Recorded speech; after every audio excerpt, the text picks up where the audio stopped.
We are dismantling the cabinet of condenser unit by loosening the screws.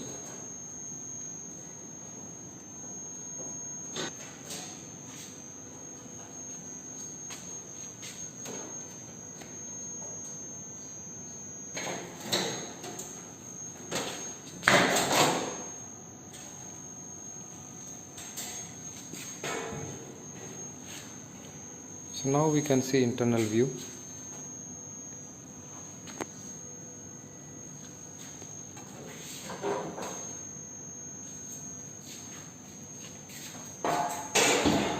Now if you look at the refrigeration cycle and its various parts, the first component is compressor. In this case we have hermetically sealed compressor of appropriate compressor capability. The compressor is again same, hermetically sealed, leak proof. In this compressor the joint is at the center point, and the compressor having motor and compression system inside this shell. 3 pipes are connected with the compressor, otherwise entire shell is leak proof sealed by means of gas welding. As you can see, the first pipe is connected at the bottom.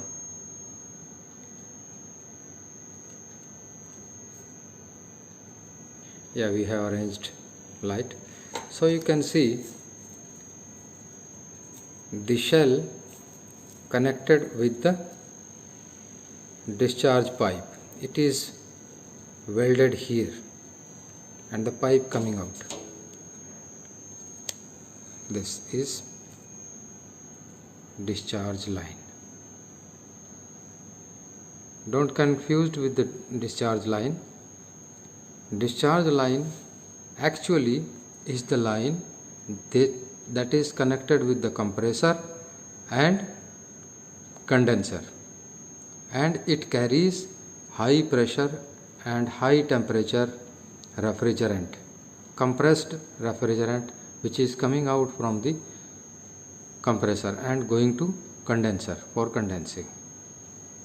The compressor is properly installed in the cabinet with the help of shock proof foundation.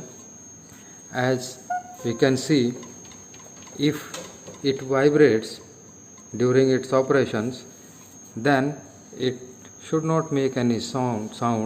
So some dampers, as you can see, rubber damper,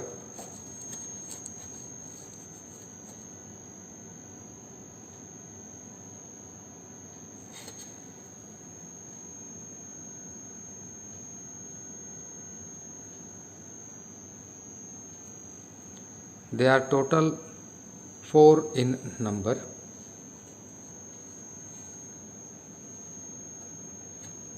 So this is shock proof or damp proof foundation for the compressor. Now we will trace the refrigerant line or refrigeration cycle line. So the refrigerant is coming out from the compressor in compressed form from the discharge line, and of course it will go to the condenser.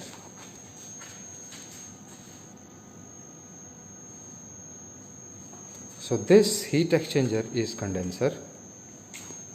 As you can see, the discharge line is connected with the pipes of the heat exchanger.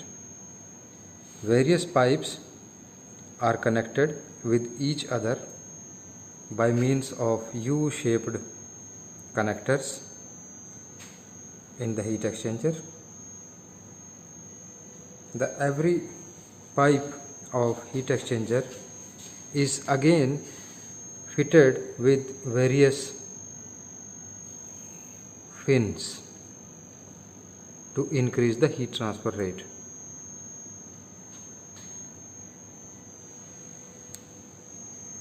The length of condenser depends upon the tonnage capacity of the system.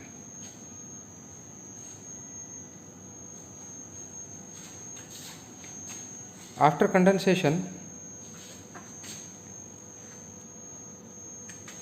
the liquid refrigerant is coming out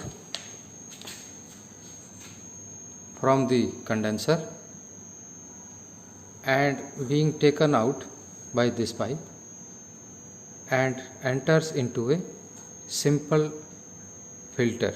This is filter, simple filter, and then with the expansion device.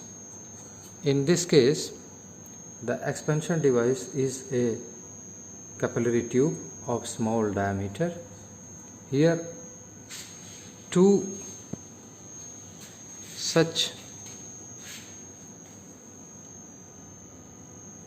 capillary tubes are used in this system, and then the evaporation of the refrigerant starts. As you can see, this is capillary tube, and after capillary tube another larger diameter tube is connected, and that tube is going to this port. This is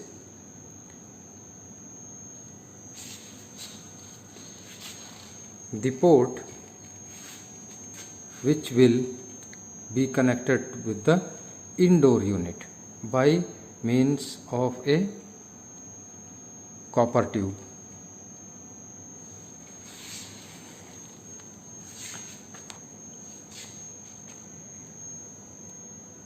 And the another line will be connected with the suction line. This way the refrigeration cycle completes, but in between, in this condenser unit, a fan, exhaust type fan, is fitted at the center to increase the heat transfer rate through the condenser. As you can see inside view, the entire span of condenser in typical shape, and this blower fan is fitted at the center. A small, about 36 watt capacity motor, AC motor, is used to run this blower fan. In next video we will elaborate the evaporator. Meanwhile, have a look at the electric connections. As you know, the compressor of this particular type is of reciprocating type, means a reciprocating system, pumping system, is coupled with a motor inside the shell of compressor, means a motor is coupled with a pumping system. To run the motor, electricity is provided through the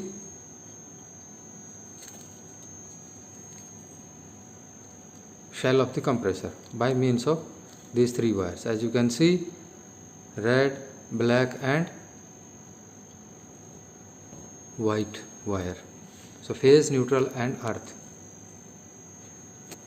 Since this compressor is quite big in size, so the motor used is capacitor start and capacitor run. That is why two capacitors are used with this compressor. One capacitor, as you can see, a bigger one of 45 microfarad, the big one, and the smaller one of this way.